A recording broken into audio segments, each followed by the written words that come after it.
Arestado ang dalawang babae sa entrapment operation ng LTO at PNP Highway Patrol Group dahil sa umano'y pangingikil ng pera. Ayon sa investigasyon, humingi ang mga sospek ng 45,000 pesos para sa ilegal na pagproseso ng driver's license. Gayunman, hindi pa rito nagtapos dahil muli pa nilang hiningan ng karagdagang bayad ang biktima.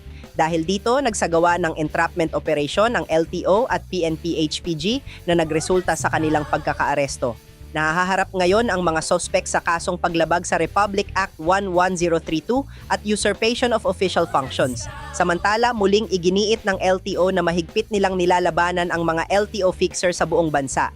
Binigyang diin din ng ahensya na wala silang pinapahintulutang non-appearance transaction sa pagkuha ng driver's license, kaya hinikayat ang publiko na dumiretso lamang sa opisyal na tanggapan dahil mas mabilis na ang digitalized na sistema. Ako po si Clarissa de Guzman para sa Balitang Unang Sigaw.